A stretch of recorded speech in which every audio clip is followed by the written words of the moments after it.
anak-anak, di video kali ini kita akan belajar tentang lingkungan tempat tinggalku. Nah, kita akan belajar tentang karakteristik lingkungan di tempat tinggal kita. Ini adalah pelajaran pendidikan Pancasila kelas 4 bab 1 topik D. Kita langsung aja yuk. Anak-anak, lingkungan tempat tinggal kita ini memiliki peran yang paling besar dalam kehidupan kita. Nah, lingkungan tempat tinggal ini kita bedakan menjadi dua, yaitu ada lingkungan alam dan lingkungan buatan. Ini akan kita pelajari pada video ini. Nah, anak, tahukah kalian apa itu lingkungan alam? Jadi, lingkungan alam itu merupakan lingkungan yang terbentuk secara alami tanpa campur tangan manusia. Jadi, lingkungannya itu benar-benar alami ciptaan Tuhan. Kita tidak ada campur tangan di lingkungan ini. Ini adalah beberapa contoh lingkungan alam di bagian darat. Ada dataran tinggi atau pergunungan, kemudian ada hutan, ada dataran rendah, ada lembah. Nah, anak-anak, pada dataran tinggi atau pergunungan itu biasanya digunakan untuk wisata, kemudian untuk menanam sayur, untuk perkebunan teh, dan masih banyak lagi. Kemudian di hutan ini juga penting dalam kehidupan manusia maupun hewan. Hutan ini adalah tempat untuk hewan tinggal.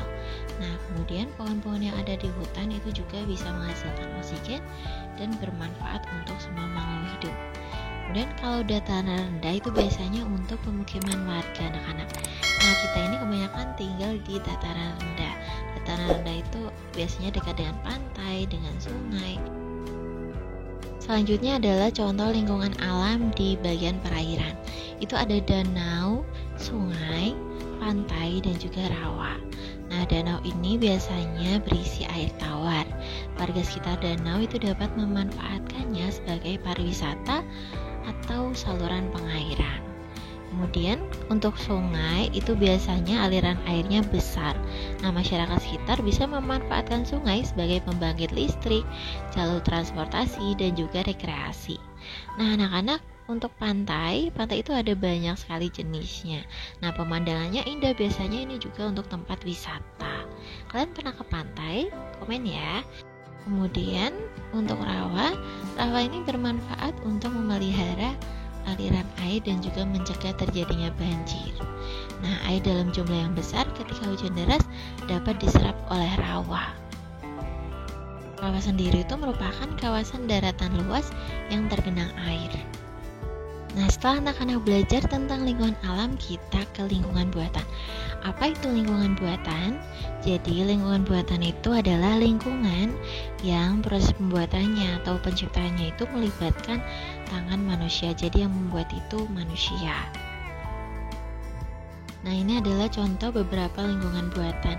Ada puskesmas, taman, stasiun, pusat perbelanjaan, rumah sakit, tempat wisata, sekolah, perkampungan, waduk, dan masih banyak lagi di sekitar kalian. Ini adalah contoh gambar lingkungan buatan. Kalian bisa lihat ya, di situ ada puskesmas, kemudian ada mall, stasiun, sekolah, dan juga taman. Nah, ini semua dibuat oleh manusia.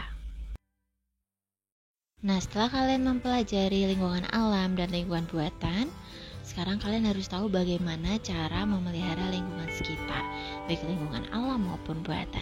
Yang pertama adalah melakukan penghijauan.